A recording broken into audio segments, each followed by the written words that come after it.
Bonjour tout le monde et bienvenue dans cette nouvelle vidéo de cette série des exercices de langage Python. On est arrivé à l'exercice numéro 18. Dans cet exercice, on va écrire un programme qui permet de résoudre le problème suivant. Le problème est le suivant, donc on a les habitants d'une ville payent les impôts selon les règles suivantes. Les gens qui payent les impôts sont les hommes de plus de 20 ans et aussi les femmes entre 18 et 35 ans. Les autres ne payent pas les impôts. Alors on a uniquement deux règles. Alors on va essayer d'écrire ce programme-là. Donc l'utilisateur, bien sûr, dans ce cas-là, doit saisir l'âge et le sexe. Et après, le programme va afficher est-ce que la personne dont on a saisi les informations imposable ou non imposable.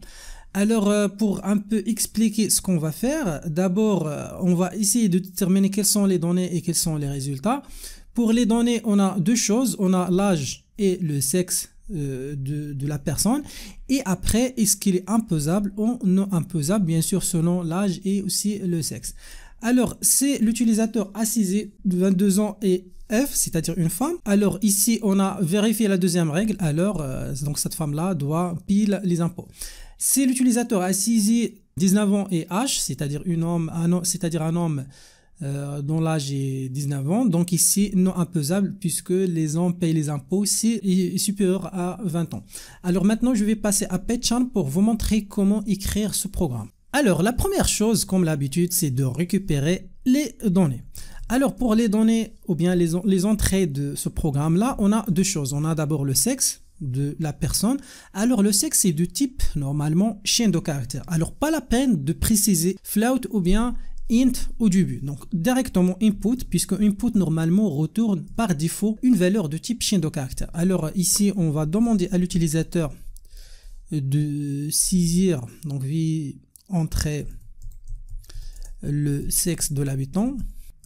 L'étape suivante, c'est de faire la même chose, mais avec l'âge maintenant, l'âge de l'habitant. Ici, il faut faire attention puisque donc l'âge est de type normalement entier ou bien int. Donc, il faut préciser au début int et après pour convertir l'âge. Après, il y a deux méthodes pour résoudre ce problème-là. Donc, je vais commencer par la première méthode. Donc, ici, je dois changer sexe par l'âge. Donc, la première méthode consiste à faire des vérifications directes pour donc, les deux paramètres. Donc, on va voir est-ce que le sexe, donc F, donc on va vérifier. Donc, on va essayer de voir la première règle. Ici, sexe, donc doit être au début, donc égal à H.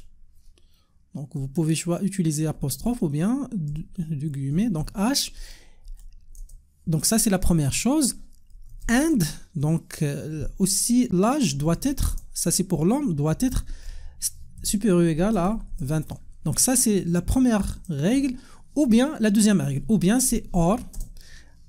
Donc, la deuxième règle, le sexe doit être, dans ce cas-là, F, ou bien vous pouvez choisir femme et dire à l'utilisateur de choisir femme. Ici, pour préciser ça à l'utilisateur, nous pouvons ajouter ici, entre deux parenthèses, H, ou bien, dans ce cas-là, F.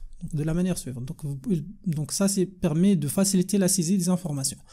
Alors, donc le sexe doit être femme, and la deuxième chose, c'est l'âge. Donc l'âge est supérieur à la fois ou bien égal à 18 ans et aussi and l'âge aussi doit être inférieur ou égal à 35 ans.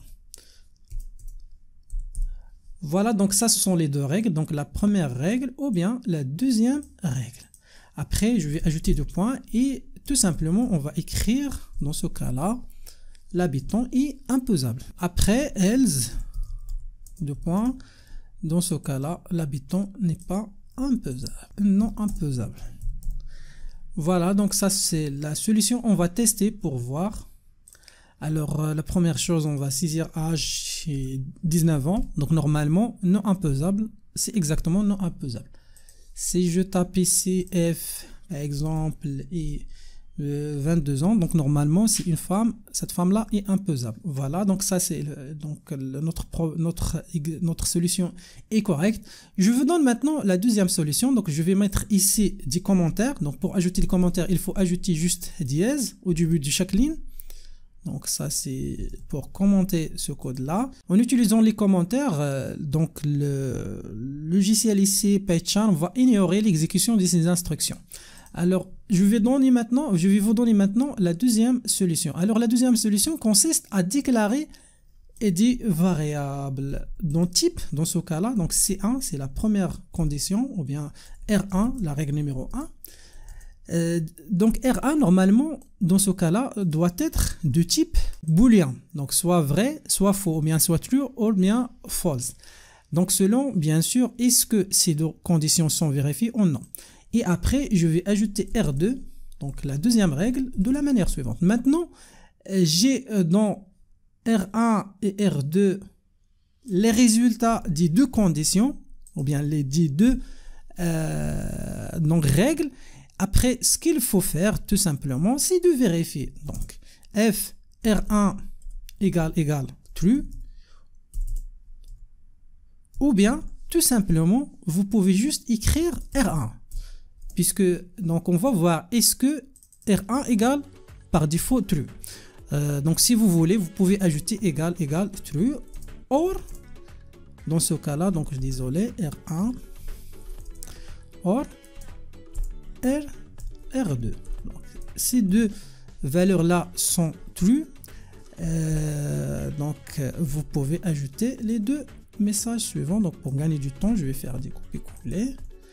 Après, else, qu'est-ce que ça veut dire else dans ce cas-là? C'est-à-dire, soit, donc l'inverse de ça, c'est-à-dire que R1 est false et en même temps R2 est false. Donc, ça, c'est, donc, va permettre d'afficher que l'habitant est non imposable. Donc on va tester maintenant notre solution.